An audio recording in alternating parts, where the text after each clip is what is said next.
சோத்திரம் சோத்திரம் சோத்திரம் சோத்திரம் ஏசப்பா அந்த மாலை வேலைக்காக நன்றி தகப்பனே. அப்பா கொடுக்க போகும் வார்த்தை கூட தகப்பனே. அப்பா என்னை மறைத்து நீங்கள் வெளிப்படைப்படியாக ஜெபிக்கிறோம் ஏசப்பா. அப்பா இந்த வார்த்தை தகப்பனே அப்பா ஒருவருக்காவது பிரயோஜனமாக இருக்க தேவன் தாமே நீங்கள் உதவி செய்யுங்க. அப்பா எந்த ஒரு பயமும் இல்லாதபடி பேச தேவன் தாமே நீங்கள் உதவி செய்யுங்கப்பா. இயேசுவின் நாமத்தில் ஜெபிக்கிறோம் ஜெல் தகப்பனே, ஆமென். ஹல்லேலூயா ஹல்லேலூயா. எனக்கு போன வாரமே எனக்கு மெசேஜ் கொடுத்துருந்தாங்க. போன வாரம் அமாவாசை ப்ரேயர்ன்றனால எனக்கு மெசேஜ் இல்லைன்னு சொல்லிட்டாங்க. அது நமக்கு மெசேஜ் இல்லைன்னு சொல்லிவிட்டு ரொம்ப சந்தோஷமாகிடுச்சு எனக்கு. ஆனால் ஜபா சொன்ன போல் ஜபா பாஸ்டர் அக்கா நீங்கள் அடுத்த வாரம் மெசேஜ் கொடுங்கன்னு சொல்லிட்டு, சரி நம்ம வேறு எதனா மெசேஜ் எதனா எடுத்து நம்ம பார்க்கலாம் அப்படின்னு சொல்லி பார்க்கும்போது நான் எடுத்த மெசேஜே தான் நீ பேசணுன்ற மாதிரி ஆண்டவர் எனக்கு சொல்கிறாரு. இருந்தாலும் நான் அந்த மெசேஜை நான் இன்றைக்கி எடுத்திருக்கேன். நான் எல்லோரும் சாப்பிட்டீங்களா? சாப்பிட்டீங்க? என்ன சாப்பிட்டீங்க?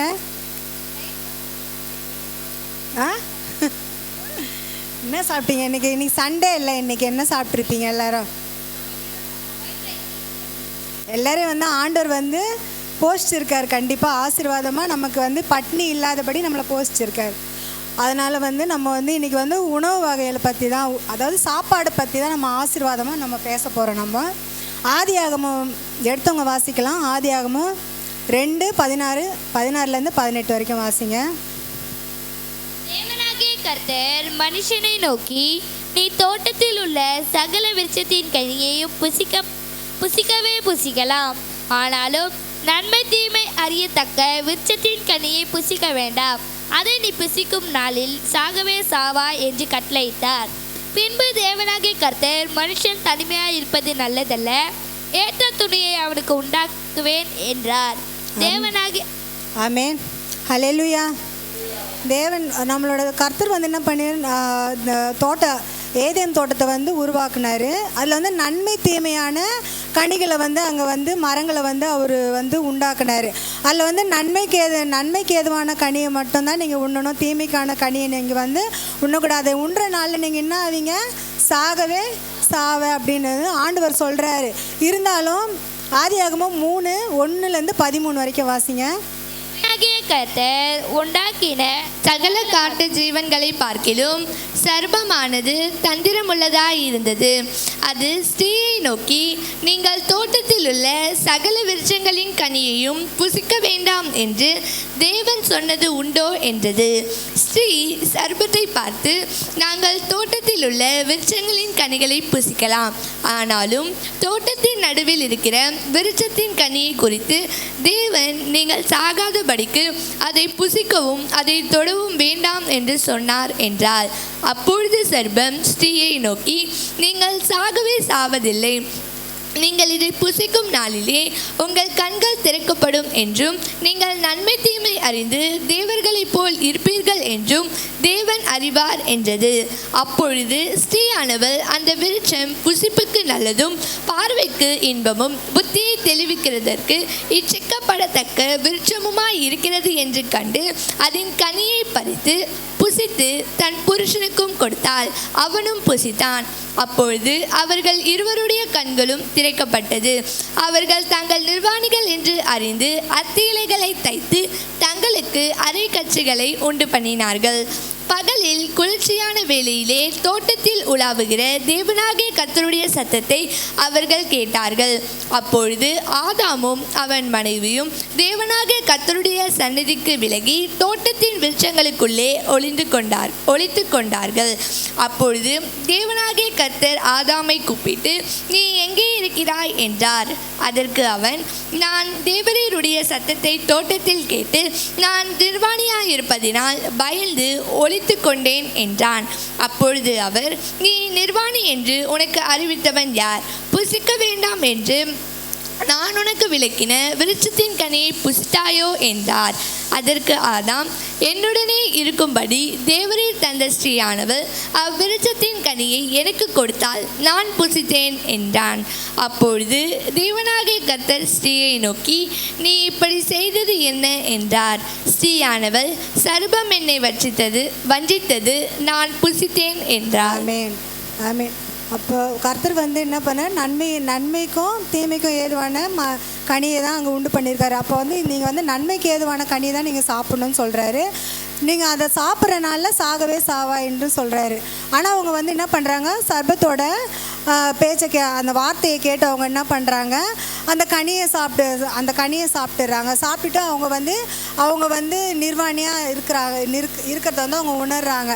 அப்போ வந்து அந்த இடத்துல வந்து ஆண்டவர் வந்து அந்த இடத்துல வந்து ஆசீர்வாதமான எல்லா இதுவும் அவர் கொடுக்குறாரு. நீ எது நம்ம பசங்களோட கூட சொல்கிறோம், நம்ம இதை நீ செய்யாத அப்படின்னு சொன்னால் அதை தான் செய்வாங்க நம்ம பசங்க. அப்போ நம்ம வந்து இந்த நல்லது நம்ம எது சொன்னாலும் பசங்க காதில் கேட்காது. அந்த மாதிரி ஆண்டவர் வந்து அப்பயே சொல்லியிருக்காரு, இதை நீ செய்யக்கூடாது அப்படின்னு சொன்னால் அவங்க அதை வந்து நமக்கு வந்து யாருன்னா தூண்டுவாங்க. அந்த தூண்டினாங்கன்னா கூட நம்ம வந்து என்ன செய்யணும், அதை வந்து நம்ம கண்டுக்கக்கூடாது. நம்ம கடவுள் நமக்கு என்ன நமக்கு சொல்கிறாரோ அதன் வழியில் தான் நம்ம போகணும். அவங்க வந்து அதை சர்பத்தோட பேச்சை கேட்டு அதை வந்து ஆண்டவர் நமக்கு கொடுத்த அந்த ஆசீர்வாதத்தை அந்த நேரத்தில் வந்து அவங்க வந்து இழந்துடுறாங்க. அடுத்தது வந்து ஆதியாகமம் வந்து 27 பாருங்கள்.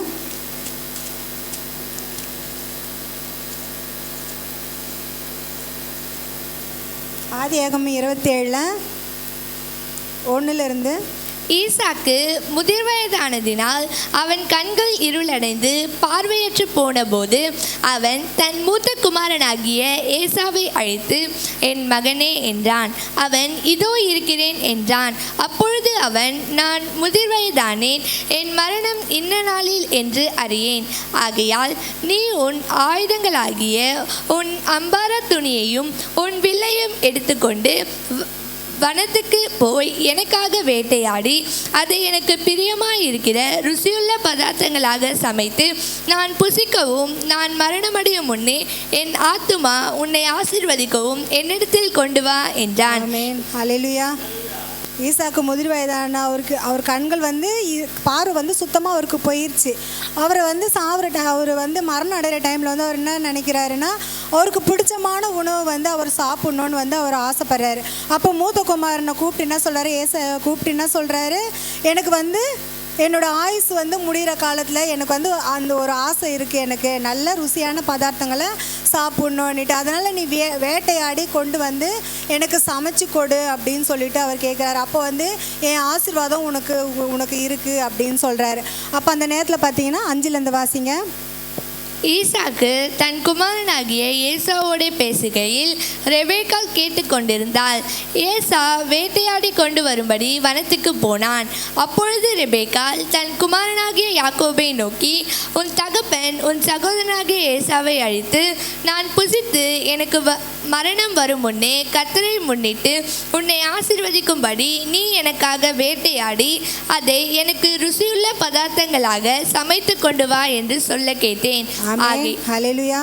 இந்த இடத்துல வந்து என்ன சொல்கிறாங்க, ஈசாக்கு வந்து அவர் வந்து அவங்க ஏசா கிட்ட சொல்கிறாரு, நீ வந்து வேட்டையாடி எனக்கு வந்து மாம்சத்தை கொண்டு வா, அது வந்து எனக்கு புசிக்கணும் அப்படின்னு சொல்லிட்டு அவர் கேட்குறாரு அந்த ஆகாரத்தை. அப்போ வந்து இதை வந்து யார் கேட்குறாங்க, ரெபேக்காள் வந்து கேட்குறாங்க. கேட்டு அவங்க என்ன சொல்கிறாங்க, அவங்க பையன்கிட்ட சொல்கிறாங்க, யாக்கோபு கிட்ட, நீ வந்து இந்த மாதிரி ஏசா கிட்ட வந்து அவர் வந்து இந்த மாதிரி மாம்சத்தை கொண்டு வந்து ருசியான பதார்த்தத்தை சமைச்சு கொடுக்க சொல்லி கேட்குறாரு. நீ அதுக்கு முன்னாடி போயிட்டு நீ அதை ஆயத்தப்படுத்தி கொண்டு வந்தனா நான் சமைச்சு கொடுத்த அந்த ஆசீர்வாதத்தை உனக்கு நான் வரும்படியாக நான் செய்கிறேன்னு அவங்க சொல்கிறாங்க. 9 வாசிங்க. நீ ஆட்டு மந்தைக்கு போய் 2 நல்ல வெள்ளாட்டு குட்டிகளையும் கொண்டு வா, நான் அவைகளை உன் தகப்பனுக்கு பிரியமானபடி ருசியுள்ள பதார்த்தங்களாக சமைப்பேன். உன் தகப்பன் தாம் மரணமடையும் முன்னே உன்னை ஆசீர்வதிக்கும்படி அவர் புசிப்பதற்கு நீ அதை அவரிடத்தில் கொண்டு போக வேண்டும் என்றார். அதற்கு யாக்கோபு தன் தாயாகிய ரெபேக்காளை நோக்கி, என் சகோதரனாகிய ஏசா ரோமம் மிகுந்தவன், நான் ரோமம் இல்லாதவன். ஒருவேளை என் தகப்பன் என்னை தடவி பார்ப்பார், அப்பொழுது நான் அவருக்கு எத்தனையாக காணப்பட்டு என் மேல் ஆசீர்வாதத்தை அல்ல சாபத்தை வர பண்ணி கொள்வேனே என்றார். ஹல்லேலூயா. இந்த இடத்துல வந்து பார்த்தீங்கன்னா, அப்போ வந்து யாக்கோபு சொல்கிறாரு, நான் போய் ஹல்லேலூயா. நான் போய் வேட்டையாடி எடுத்துகிட்டு வந்தா நீ போய் அவங்க அம்மா ரெபேக்கால் என்ன சொல்கிறாங்க, நீ போய் எடுத்துகிட்டு வா, நான் சமைச்சு கொடுத்து அந்த ஆசீர்வாதம் உனக்கு வரும்படியாக நான் செய்கிறேன்னு அந்த அம்மா சொல்கிறாங்க. இருந்தாலும் வந்து அவர் என்ன சொல்கிறாருன்னா, ஏசா வந்து ரோமம் மிகுந்த, அதாவது உடம்புல வந்து ரோமம் அதிகமாக இருக்கும். அதை வந்து அவர் கண்டுபிடிச்சிட்டாருன்னா எனக்கு வந்து அது சாபமாக போய் தான் முடியும், எனக்கு வந்து ஆசீர்வாதமாக அது வந்து எனக்கு முடியாதுன்னு அவர் சொல்கிறாரு. 13 வாசிங்க. அதற்கு அவன் தாய், என் மகனே, உன்மேல் வரும் சாபம் என்மேல் வரட்டும். என் சொல்லை மாத்திரம் கேட்டு நீ போய் அவைகளை என்னிடத்தில் கொண்டு வா என்றார். அவன் போய் அவைகளை பிடித்து தன் தாயினிடத்தில் கொண்டு வந்தார். அவனுடைய தாய் அவன் தகப்பனுக்கு பிரியமானபடி ருசியுள்ள பதார்த்தங்களை சமைத்தாள். பின்பு ரெபேக்காள் வீட்டிலே தன்னிடத்தில் இருந்த தன் மூத்த மகனாகிய ஏசாவின் நல்ல வஸ்திரங்களை எடுத்து தன் இளைய மகனாகிய யாக்கோபுக்கு உடுத்தி வெள்ளாட்டு குட்டிகளின் தோலை அவன் கைகளிலும் ரோமமில்லாத அவன் கழுத்திலும் போட்டு தான் சமைத்த ருசியுள்ள பதார்த்தங்களையும் அப்பங்களையும் தன் குமாரனாகிய யாக்கோபின் கையிலே கொடுத்தாள். ஹல்லேலூயா. இப்போ என்ன பண்ணுறாங்க, யாக்கோப் என்ன பண்ணுறாரு, இப்போ வந்து ரெபேக்காள் சொல்கிறாங்க, நீ போய் கொண்டு வந்தேன்னா நான் சமைச்சு நான் வந்து கொடுக்குறேன் அப்படின்னு அவங்க சொல்கிறாங்க. அப்போ வந்து அந்த இடத்துல வந்து அவர் போய் 2 வெள்ளாட்டு குட்டிகளை எடுத்துகிட்டு வந்து கொடுக்குறாங்க ரெபேக்காள் கிட்ட. அவங்களும் நல்ல ருசியுள்ள பதார்த்தமாக சமைச்சு எடுத்துகிட்டு வந்து ஈசாக்கு கிட்ட கொடுக்குறாங்க. அப்போ வந்து ஈசாக்கு அவருக்கு வந்து என்ன பண்ணுறாங்க, அந்த வெள்ளாட்டு அவரோட ஏசாவோட அதாவது ஆடை அவருக்கு உடுத்தி கையில் வந்து அந்த ரோமம் மிகுந்த அந்த உடையை அவருக்கு போட்டு ஈசாக்கு கிட்ட கொண்டு வந்து அவர் வந்து சமைச்சதை எடுத்துகிட்டு வந்து கொடுக்குறாரு. அவன் தகப்பனிடத்தில் வந்து என் தகப்பனே என்றான். அதற்கு அவன், இதோ இருக்கிறேன், நீ யார் என்று மகனே என்று கேட்டார். அவர் வந்து அப்போ கூட அவர் கேட்குறாரு, நீ யார், நீ சாப்பாடு எடுத்துகிட்டு வந்து அவர் பக்கத்தில் கொடுக்கும்போது அவர் என்ன கேட்குறாரு, நீ யாருன்னு அப்படின்னு கேட்குறாரு. 19 வாசிங்க.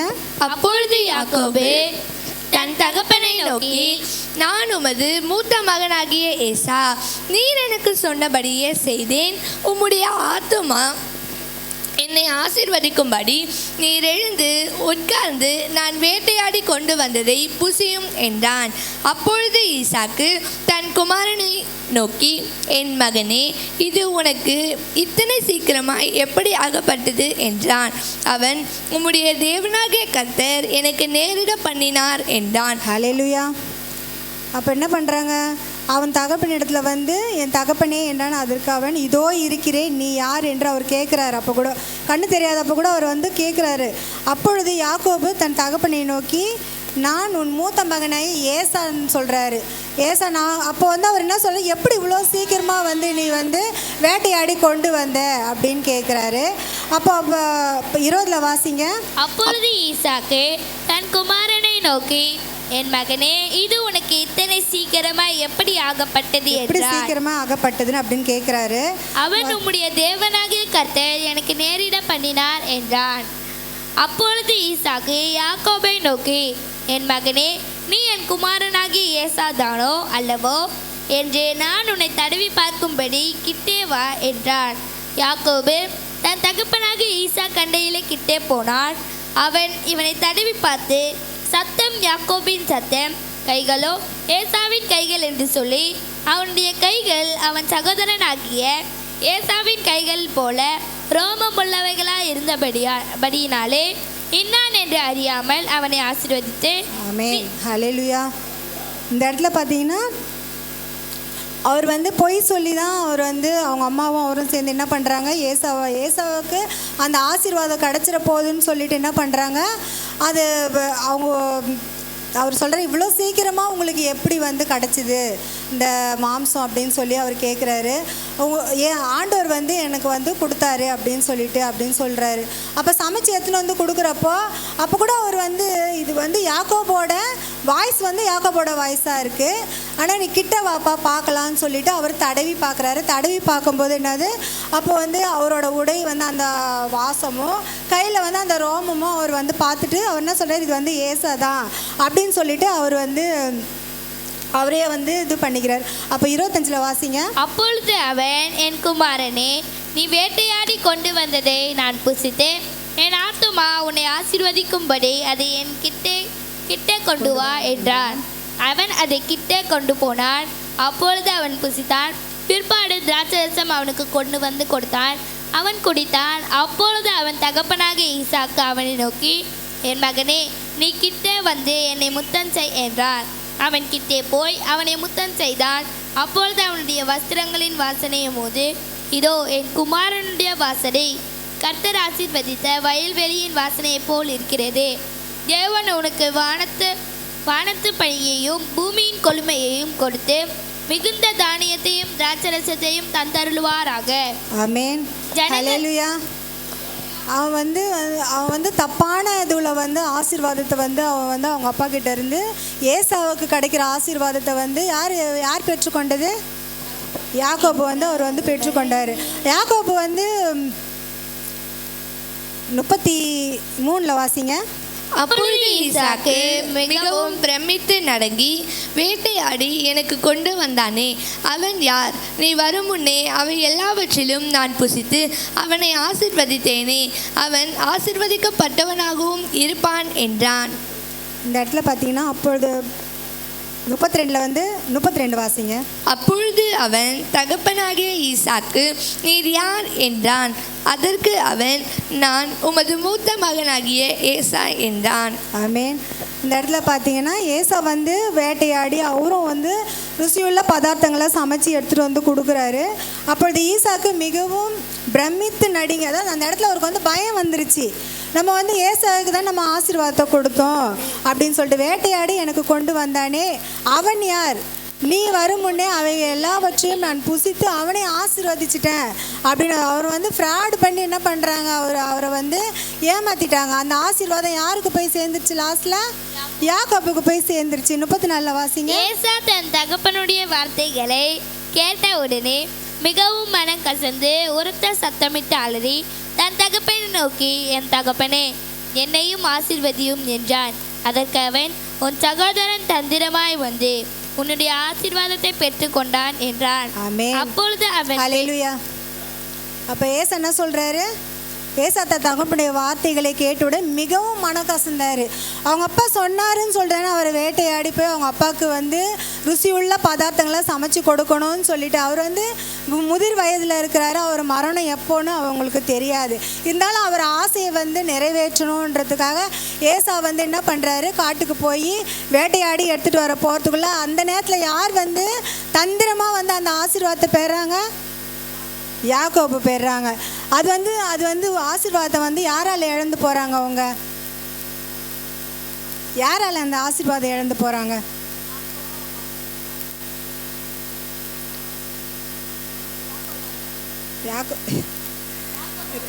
அவங்க அம்மா ரெபேக்காள். அவங்களால வந்து அவங்க 2 பேரும் சூழ்ச்சினால தான் என்ன ஆகுது, அவங்க வந்து ஏசாக்கு கிடைக்க வேண்டிய ஆசீர்வாதம் கிடைக்கவே இல்லை. அடுத்து பார்க்கலாம். யாத்திராகமம்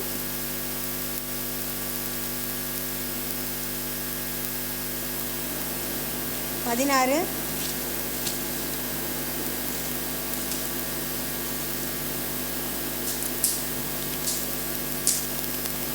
3 படிங்க.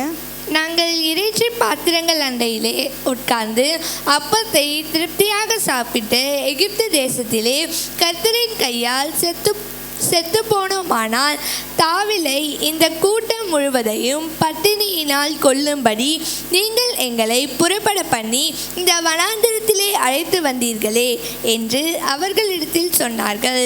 அப்பொழுது கர்த்தர் மோசேயை நோக்கி, நான் உங்களுக்கு வானத்திலிருந்து அப்பம் வருஷிக்க பண்ணுவேன். ஜனங்கள் போய் ஒவ்வொரு நாளுக்கு வேண்டியதை ஒவ்வொரு நாளிலும் சேர்த்து கொள்ள வேண்டும். அதனால் அவர்கள் என் நியாயப்பிரமாணத்தின்படி நடப்பார்களோ நடக்க மாட்டார்களோ என்று அவர்களை சோதிப்பேன். ஆமென். ஹல்லேலூயா. இந்த இடத்துல பார்த்தீங்கன்னா எகிப்து தேசத்துலேருந்து இஸ்ரவேல் ஜனங்களை இட்டுட்டு வரப்போ அவங்க என்ன சொல்கிறாங்க, அவங்கள வழி நடத்திட்டு எல்லா இடத்துலையும் வந்து அவங்கள வந்து ஆண்டவர் வந்து போஷிச்சார் தான், போஷிக்காமல் இல்லை. இருந்தாலும் அவங்க என்ன சொல்கிறாங்க, அவங்க நாங்கள் அங்கே இருந்திருந்தால் கூட நாங்கள் என்ன சாப்பிட்ருப்போம், நல்ல நல்ல இறைச்சியை சாப்பிட்ருப்போம், பட்டினி இல்லாமல் நல்ல அப்போ எல்லாமே எங்களுக்கு கிடச்சிருக்கோம். நாங்கள் உங்கள் வார்த்தையை கேட்டு நாங்கள் வந்தனால நாங்கள் எப்படி இருக்கோம், நாங்கள் பட்டினியாக இருக்கோம். அப்பொழுது கர்த்தர் மோசேயை நோக்கி, நான் உங்களுக்கு வானத்திலிருந்து அப்பத்தை வர்ஷிக்க பண்ணுவேன், ஜனங்கள் போய் ஒவ்வொரு நாளும் வேண்டியதை ஒவ்வொரு நாளும் அவர்கள் பெற்றுக்கொள்வார்.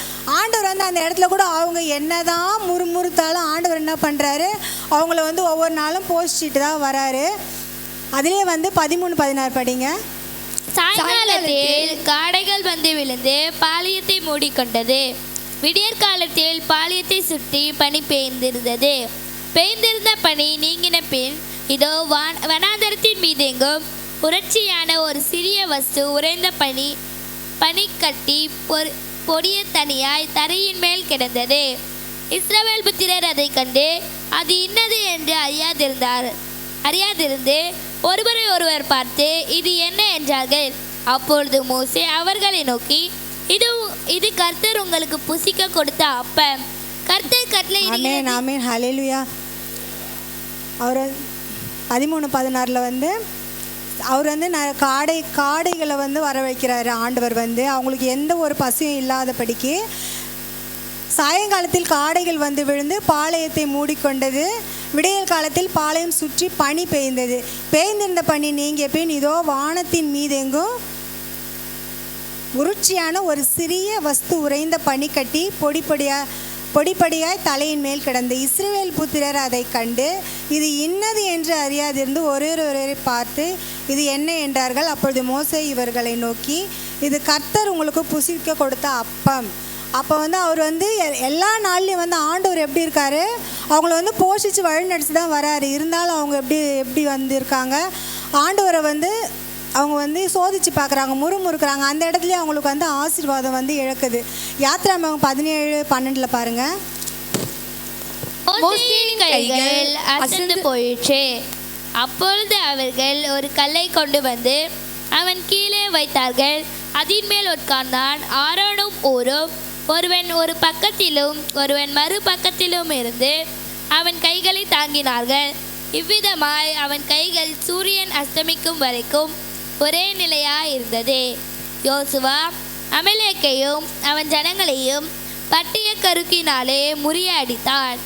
பின்பு கர்த்தர் மோசேயை நோக்கி, இதை நினைவு கூறும் பொருட்டு நீ ஒரு புஸ்தகத்தில் எழுதி. ஆமென், ஹல்லேலூயா.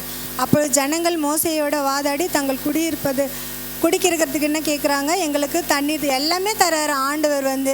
அவர் கேட்குற போதெல்லாம் என்ன எல்லாமே மண்ணை அப்பத்தை கொடுக்குறாரு, காடையை கொடுக்குறாரு, எல்லாமே கொடுத்தாலும் அவங்க என்ன பண்ணுறாங்க, அவங்க முறுமுறுத்துக்கிட்டே தான் இருக்கிறாங்க. அந்த இடத்துல வந்து அவங்க வந்து ஆசீர்வாதத்தை வந்து அவங்க வந்து இழக்கிறாங்க.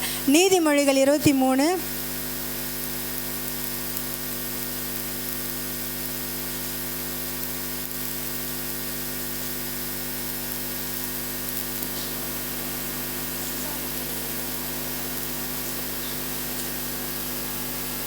ஒன்றுலேருந்து 6.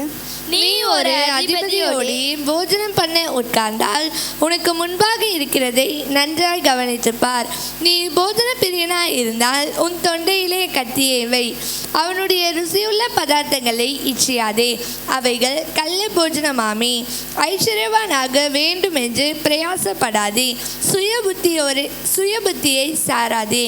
இல்லாமற் போகும் பொருள் மேல் உன் கண்களை பறக்க விடுவானேன். அது கழுகை போல சிறகுகளை தனக்கு உண்டு பண்ணிக்கொண்டு ஆகாய மார்க்கமாய் பறந்து போம். வன்கண்ணனுடைய ஆகாரத்தை புசியாதே, அவனுடைய ருசியுள்ள பதார்த்தங்களை இச்சியாதே. 7 வரைக்கும். அவன் அப்படியே அவன் இருக்கிறான், புசியும் பானம் பண்ணும் என்று அவன் உன்னோடே சொன்னாலும் அவன் இருதயம் உன்னோடே இராது. நீ புசித்த துணிக்கையை. ஆமென், ஹல்லேலூயா. நீ ஒரு அதிபதியோடு போஜனம் பண்ண உட்கார்ந்தால் உனக்கு முன்பாக இருக்கிறதை நன்றாக கவனித்துப்பார். நம்ம வந்து போஜன பிரியராக எல்லாருக்குமே வந்து சாப்பாடுனா ரொம்ப தான் பிடிக்கும். இருந்தாலும் நம்ம வந்து போஜன பிரியராக இருந்தோன்னா அது வந்து ஒரு சமயத்தில் வந்து அது ஒரு தப்பான இதுவாக போயிடும். நம்ம வந்து ஒரு பந்தியில் வந்து ஒரு பணக்கார ஒரு கல்யாணத்துக்கு நம்ம போனோன்னா ஃபஸ்ட்டு கெஸ்ட்டுங்களை தான் வந்து ஃபஸ்ட்டு உட்கார வச்சு விருந்து வைப்பாங்க. இப்போ நம்ம போன உடனே அந்த இடத்துல நம்ம தெரியாமல் உட்காந்துட்டோன்னு வச்சுக்கோங்களேன். கொஞ்சம் எழுந்துருங்களேன். இங்கே வந்து விஐபி வராங்க அப்படின்னு சொன்னால் நம்ம அந்த இடத்துல நமக்கு எப்படி இருக்கும்? நமக்கு அவமானம் அந்த இடத்துல. அதனால் நம்ம வந்து என்ன பண்ணணும், போஜனம் நமக்கு வந்து முக்கியம்தான். இருந்தாலும் வந்து அந்த நேரம் காலம் அறிஞ்சு தான் நம்ம வந்து எந்த சூழ்நிலையில் நம்ம எப்படி நடந்துக்கணும், எந்த இடத்துல நம்ம எப்படி இருக்கணும்னு சொல்லிட்டு போஜனம் சாப்பிட்ற இடத்துல, அதாவது அதிபதிகளோடு நம்ம சாப்பிடும்போது நம்ம வந்து யோசிக்கணும். நம்ம இந்த இடத்துல நீதிமொழிகள் 23, 20, 21 மதுபான பிரியரையும் மாம்ச பொருந்தினைக்காரரையும் சேராதே, குடியனும் மோதன பிரியனும் தரித்திரவாவார்கள், தூக்கம் கந்தைகளை உடுத்து வைக்கும். ஆமேன், அல்லேலூயா. மதுபான பிரியரும் மாம்ச பிரியரும் ரெண்டுமே ஒன்று தான். ஏன்னா மதுபானம் அதுவும் ஒரு போதை தான். ஒரு சிலர் வந்து சாப்பிட்டுட்டே இருப்பாங்க, எப்போ பாரு வந்து சாப்பிட்டுட்டே இருப்பாங்க. அப்படி போவாங்க வருவாங்க சாப்பிடுவாங்க, அப்படி போவாங்க வருவாங்க சாப்பிடுவாங்க. அதனால் என்ன ஆகும்னா உடம்புக்கு ஹெல்த்து தான் இல்லைன்னு சொல்லலை, அது வந்து நம்மளோட மைண்டை வந்து சுத்தமாக மங்க வச்சிரும். நம்ம இப்போ ஒரு எக்ஸாம் போகிறப்போ வந்து நம்ம வயிறு நிறைய சாப்பிட்டுட்டு போனோன்னா அங்கே போனோன்னே என்ன வரும்? தூக்கம் வரும். அதே போல் யோசனைகள் வந்து சுத்தமாக இருக்காது. ஃபஸ்ட்டு நம்ம அந்த தூக்கத்தில் தான் நமக்கு வந்து அந்த மைண்டு போகும். நிறைய பேர் வந்து சாப்பாட்டுனாலே சாப்பிட்டு கெட்ட குடும்பம் இருக்குது, சாப்பாட்டுனால வந்து சொத்தையே அழிச்சவங்க நிறைய பேர் இருக்கிறாங்க. அதனால் சாப்பாட்டு பிரியராக இருக்கலாம், இருந்தாலும் நம்ம வந்து சாப்பாடை வந்து அந்த டைமுக்கு எப்படி நம்ம எடுத்துக்கணும் அந்த மாதிரி நம்ம எடுத்துக்கணும். இப்போ வந்து ஆசீர்வாதத்தை நம்ம வந்து இழந்தவங்கள நம்ம பார்த்தோம். இப்போ ஆசீர்வாதம் பெற்றவங்க எப்படி நம்ம பார்க்கலாம். மத்தேயு 6:31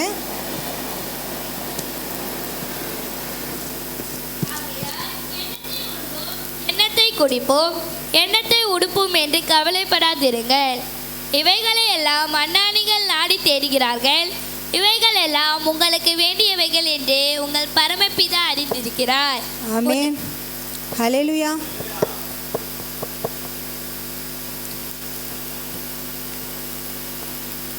நம்ம வந்து ஒரு நாள் நம்ம வந்து என்ன சாப்பிடுவோம், என்ன செய்யணும், நாளைக்கு என்ன நடக்கும், நாளைக்கு என்ன பண்ணுவோம், நாளைக்கு என்ன இது இல்லை அது இல்லை, வீட்டில் நமக்கு அரிசி இல்லை பருப்பு இல்லை, இந்த மாதிரிலாம் நம்ம வந்து யோசிக்குவோம். நம்ம ஆண்டவர் என்ன சொல்கிறாரு வந்து, ஆகையால் எண்ணத்தை உண்போம் எண்ணத்தை குடிப்போம் எண்ணத்தை உடுத்துவோம் என்று கவலைப்படாதிருங்கள். இவைகளை அதை வந்து நம்ம கவலைப்படாமல் இருந்தோன்னா ஆண்டவர் அந்தந்த நாளைக்கு நமக்கு தேவையானதை வந்து அவர் நம்மளுக்கு வந்து கொடுக்க வல்லவராக இருக்கிறாரு. யோவான் 2:1-10 வரைக்கும் வாசிங்க. 3ஆம் நாளிலே கலிலேயாவில் உள்ள கானா ஊரிலே ஒரு கல்யாணம் நடந்தது. இயேசுவின் தாயும் அங்கே இருந்தாள்.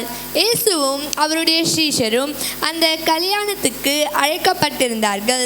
திராட்சரசம் குறைவுபட்ட போது இயேசுவின் தாய் அவரை நோக்கி, அவர்களுக்கு திராட்சரசம் இல்லை என்றார். அதற்கு இயேசு, ஸ்ரீயே, எனக்கும் உனக்கும் என்ன, என் வேலை இன்னும் வரவில்லை என்றார். அவருடைய தாய் வேலைக்காரரை நோக்கி, அவர் உங்களுக்கு என்ன சொல்லுகிறாரோ அதன்படி செய்யுங்கள் என்றார். யூதர்கள் தங்களை சுத்திகரிக்கும் முறைமையின்படியே ஒவ்வொன்றும் 2-3 குடம் தண்ணீர் கொள்ளத்தக்க 6 கற்றாடிகள் அங்கே வைத்திருந்தது. இயேசு வேலைக்காரரை நோக்கி, ஜாடிகளிலே தண்ணீர் நிரப்புங்கள் என்றார். அவர்கள் அவைகளை நிறைய நிரப்பினார்கள். அவர் அவர்களை நோக்கி, நீங்கள் இப்பொழுது மொண்டு பந்தி விசாரிப்பு காரணத்தில் கொண்டு போங்கள் என்றார். அவர்கள் கொண்டு போனார்கள். அந்த திராட்சரசம் எங்கேயிருந்து வந்ததென்று தண்ணீரை மொண்ட வேலைக்காரருக்கு தெரிந்ததை அன்றி பந்தி விசாரிப்புக்காரனுக்கு தெரியாததினால் அவன் திராட்சரசமாய் மாறின தண்ணீரை ருசி பார்த்தபோது மணவாளனை அழைத்து, எந்த மனுஷனும் முன்பு நல்ல திராட்சரசத்தை கொடுத்து ஜனங்கள் திருப்தி அடைந்த பின்பு ருசி குறைந்ததை கொடுப்பான், நீரோ நல்ல ரசத்தை இதுவரைக்கும் வைத்திருந்தீரே என்றான். ஆமென், ஹல்லேலூயா. இந்த இடத்துல பார்த்தீங்கன்னா ஏசப்பா வந்து என்ன பண்ணுறாரு, கானான் தேச கல்யாணத்துக்கு வந்து கல்யாண வீட்டுக்கு போகிறாரு. அந்த இடத்துல என்ன ஆகுது, திராட்சை ரசம் வந்து குறைவுபட்டிருக்கு. அந்த இடத்துல எப்படியான திராட்சை ரசத்தை அவர் கொடுக்குறாரு, நல்ல திராட்சை ரசத்தை கொடுக்குறாரு. ஒரு கல்யாணம் என்னமே ஃபஸ்ட்டு என்னது, சாப்பிட்றதுக்கு நல்ல சாப்பாடு, நல்ல உணவு தான் அந்த இடத்துல வந்து நமக்கு வந்து கிடைக்கும். அந்த இடத்துல வந்து ஆண்டவரே வந்து அந்த கல்யாணத்துக்கு போயிருக்காரு, கல்யாணத்தை வந்து ஆசீர்வதிச்சிருக்காரு. அந்த கல்யாணம் வந்து ஆசீர்வதிக்கப்பட்டிருக்கு. யோவான் வந்து 5:13 பாருங்கள். சொஸ்தமாக்கப்பட்ட அவர் இன்னார் என்று அறியவில்லை. அவ்விடத்தில் ஜனங்கள் கூட்டமாய் இருந்தபடியினால் இயேசு விலகி இருந்தார். யோவான் 6. அந்தபடியே அவர்கள் சேர்த்து 5:13 சொஸ்தமாக்கப்பட்டவன் அவர் இன்னாரென்று அறியவில்லை. அவ்விடத்தில் ஜனங்கள் கூட்டம் 6:6 இயேசு தம்முடைய கண்களை ஏறெடுத்து திரளான யோவான் 6:5-13 இயேசு தம்முடைய கண்களை ஏறெடுத்து திரளான ஜனங்கள் தம்மிடத்தில் வருகிறதை கண்டு பிலிப்புவை நோக்கி, இவர்கள் சாப்பிடத்தக்கதாக அப்பங்களை எங்கே கொள்ளலாம் என்றார் கேட்டார். தாம் செய்ய போகிறதை அறிந்திருந்தும் அவனை சோதிக்கும்படி இப்படி கேட்டார். பிலிப்பு அவருக்கு பிரதியுத்தமாக, இவர்களில் ஒவ்வொருவனும் கொஞ்சம் கொஞ்சம் எடுத்துக்கொண்டாலும் 200 பணத்து அப்பங்களும் இவர்களுக்கு போதாது என்றார். அப்பொழுது அவருடைய சீஷர்களில் ஒருவன், சீமோன் பேதுருவின் சகோதரனுமாகிய அந்திரேயா, அவரை நோக்கி, இங்கே ஒரு பையன் இருக்கிறான். அவன் கையில் 5 வார்கோதுமை அப்பங்களும் 2 மீன்களும் உண்டு. ஆனாலும் அவைகள் இத்தனை ஜனங்களுக்கு எம்மாத்திரம் என்றார். இயேசு ஜனங்களை உட்கார வையுங்கள் என்றார். அந்த இடம் மிகுந்த புல்லுள்ளதா இருந்தது. பந்தி இருந்த புருஷர்கள் ஏறக்குறைய 5000 பேராக இருந்தார்கள். இயேசு அந்த அப்பங்களை எடுத்து சோத்திரம் பண்ணி சீஷர்கள் இடத்தில் கொடுத்தார். சீஷர்கள் பந்தியில் இருந்தவர்களுக்கு கொடுத்தார்கள். அப்படியே மீன்களையும் அவர் எடுத்து அவர்களுக்கு வேண்டிய மட்டும் கொடுத்தார். அவர்கள் திருப்தி அடைந்த பின்பு அவர் தம்முடைய சீஷர்களை நோக்கி, ஒன்றும் சேதமாய் போகாதபடி மீதியான துணிக்கைகளை சேர்த்து வையுங்கள் என்றார். அந்தபடியே அவர்கள் சேர்த்து வார்கோதுமை அப்பங்கள் 5 அவர்கள் சாப்பிட்டு மீதியான துணிக்கைகளினாலே 12 கூடைகளை நிரப்பினார்கள். ஆமேன், ஹல்லேலூயா. இந்த இடத்துல பார்த்தீங்கன்னா இயேசு வந்து திரளான ஜனங்கள், எவ்வளோ பேர் வந்தாங்க அந்த இடத்துல? சத்தமாக சொல்லுங்களேன் யாருன்னா.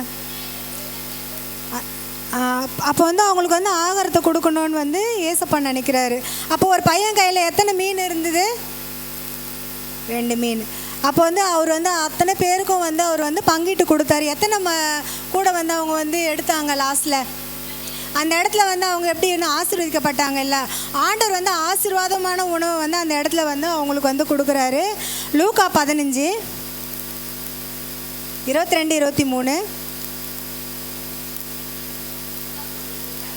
தன் ஊழியக்காரரை நோக்கி, நீங்கள் உயர்ந்த வஸ்திரத்தை கொண்டு வந்து இவனுக்கு உடுத்தி இவன் கைக்கு மோதிரத்தையும் கால்களுக்கு பாதரட்சைகளையும் போடுங்கள். கொழுத்த கன்றை கொண்டு வந்து அடியுங்கள். நாம் புசித்து சந்தோஷமாக இருப்போம். ஆமேன், ஹல்லேலூயா.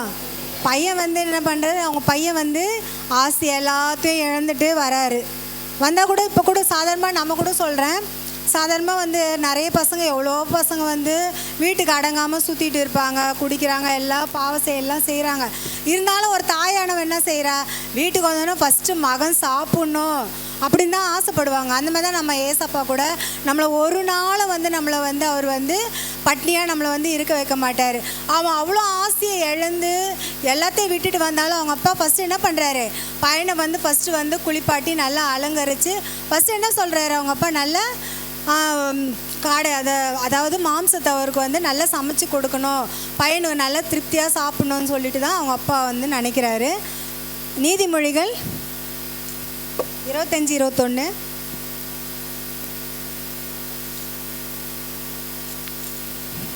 உன் சத்துரு பசியாயிருந்தால் அவனுக்கு புசிக்க ஆகாரம் கொடு, அவன் தாகமாயிருந்தால் குடிக்க தண்ணீர் கொடு.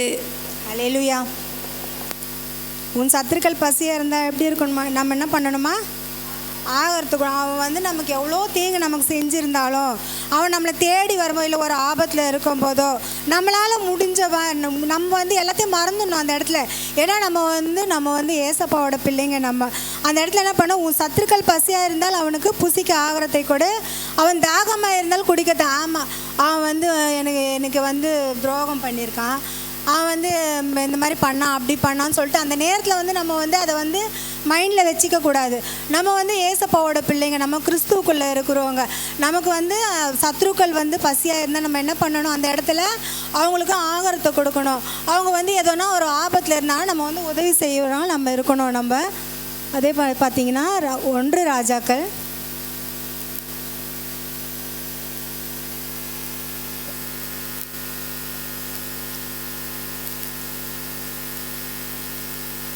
17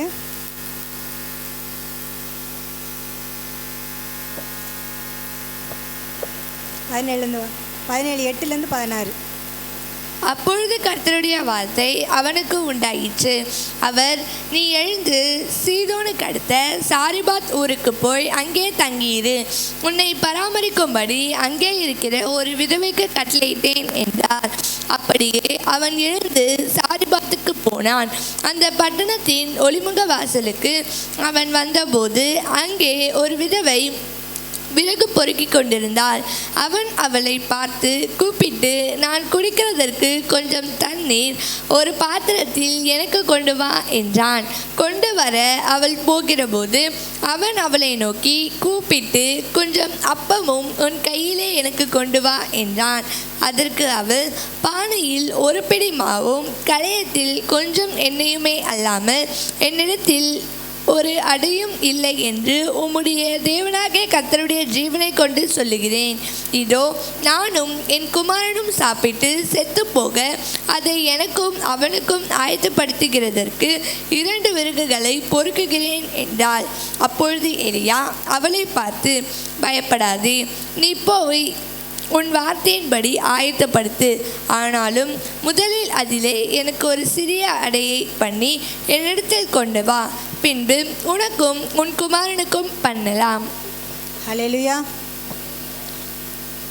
சாரிபாத் விதவை வந்து அவங்க என்ன பண்ணுறாங்க, அவங்க கையில் என்ன கொஞ்சோண்டு மாவும் கொஞ்சம் எண்ணெயும் தான் இருக்குது. அதை சாப்பிட்டுட்டு வந்து அவங்க என்ன பண்ணுறாங்க, அவங்க பையனும் அவங்களும் மறிச்சிடலான்னு சொல்லிட்டு நினைக்கிறாங்க. அப்போ அந்த இடத்துல வந்து எலியா என்ன தீர்க்கதரிசி என்ன பண்ண, அவருக்கும் வந்து காக்கை மூலமாக காக்கை வந்து உணவு போஷிச்சாங்க. இருந்தாலும் வந்து நம்ம வந்து சாரிபாத் விதவை வந்து இந்த இடத்துல வந்து ஆசீர்வதிக்கப்பட்டாங்க. யாரால் ஆசீர்வதிக்கப்பட்டாங்க, தேவன் வந்து எலியா தீர்க்க தரிசனம் மூலமாக வந்து அந்த அம்மாவை போய் பார்த்து அவங்களுக்கு வந்து உதவி செய்ய சொல்கிறாரு. அப்போ அவர் போய் வந்து அந்த இடத்துல வந்து சாகுறவங்களை வந்து அந்த இடத்துல மீட்ட எண்ணெயும் மாவும் குறையாத அளவுக்கு அந்த அம்மாவை வந்து ஆசீர்வதிக்கிறாங்க. வெளிப்படுத்தின விசேஷம் 3:20.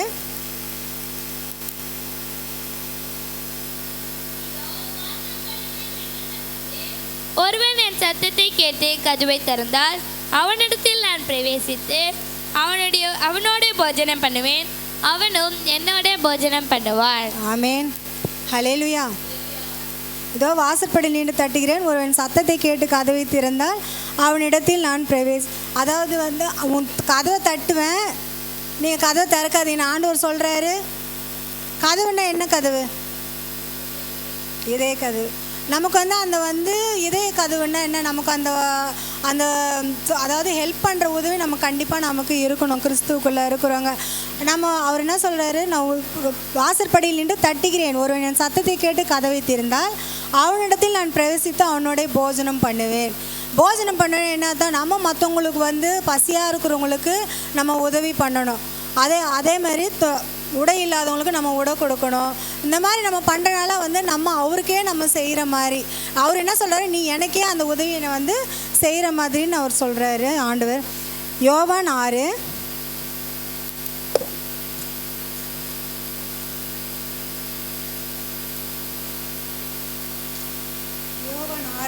47-51. என்னிடத்தில் விசுவாசமாக இருக்கிறவனுக்கு நித்திய ஜீவன் உண்டென்று மெய்யாகவே மெய்யாகவே உங்களுக்கு சொல்கிறேன். ஜீவ அப்பம் நானே. உங்கள் பிதாக்கள் வனாந்தரத்திலே மன்னாவை புசித்திருந்தோம், மரித்தார்கள். இதிலே புசிக்கிறவன் மறியாமல் இருக்கும்படி வானத்திலிருந்து இறங்கின அப்பம் இதுவே. நானே வானத்திலிருந்து இறங்கின ஜீவ அப்பம். இந்த அப்பத்தை புசிக்கிறவன் என்றென்றைக்கும் பிழைப்பான். நான் கொடுக்கும் அப்பம் உலகத்தின் ஜீவனுக்காக நான் கொடுக்கும் என் மாம்சமே என்றார். ஆமென்.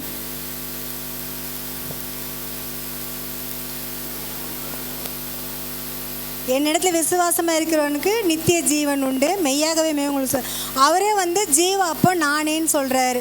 நமக்கு சாப்பாடு ரொம்ப முக்கியம்தான். இருந்தாலும் அவர் தான் நம்மளோட ஜீவ அப்போ. உங்கள் பிதாக்கள் வனாந்தரத்தில் மன்னாவை புசித்து மரித்தார்கள்.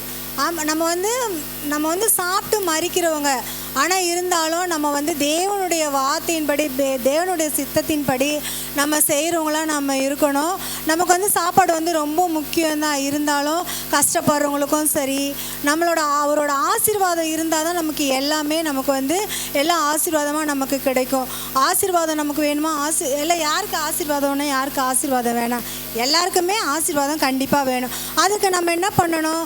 தேவனிடத்தில் அன்பாக இருக்கணும். தேவனோட நம்ம வசனத்தை நம்ம தியானிக்கணும். அவரோட நம்ம ஐக்கியமாக இருக்கணும். நம்மளும் அவரோட வழியில் நம்ம நடக்கும்போது கர்த்தர் நமக்கு நன்மைக்கு ஏதுவான காரியங்களை நமக்கு செய்வார். இந்த வார்த்தையை கொடுத்த தேவனுக்கு கோடான கோடி நன்றி.